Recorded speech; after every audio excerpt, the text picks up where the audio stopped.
Big boss హౌస్‌లో ఎదురు చూస్తున్న సండే, మండే అంటూ మనందరి ముందుకి వచ్చేసారు. ఇక నామినేషన్ ప్రాసెస్ అయితే ఎంతో హాట్‌గా జరిగిపోతున్నాయి. Teja elimination, Shobha Shetty safe zone. ఇక మిగతా హౌస్‌మేట్స్ అందరూ నామినేషన్స్. బుట్టలో టమాటీలు ఉంటాయి. వాటిని తీసుకొని మీకు నచ్చలేని కంటెస్టెంట్స్ రీజన్స్ చెప్పి వాళ్ళ పైన అయితే ఆ టమాటీని పూర్తిగా పిండేయాలని చెప్పుకుంటూ వస్తారు. ఇక హౌస్‌మేట్స్ అందరూ ఒక్కొక్కరిని నామినేట్ చేయడం జరుగుతుంది. అశ్విని అమర్‌దీప్‌ని నామినేట్ చేయగా అమర్‌దీప్ సైతం అశ్వినిని నామినేట్ చేశాడు. ఇక మరొక వైపు శివాజీ అయితే గౌతమ్‌ని నామినేట్ చేసుకుంటూ వస్తాడు.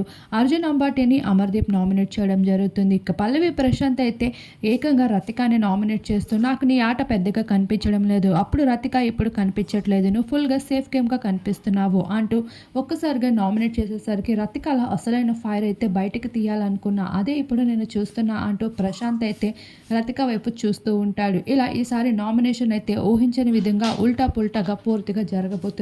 అలా 8 మంది హౌస్‌మేట్స్ అయితే నామినేషన్‌లోకి వచ్చేసారు.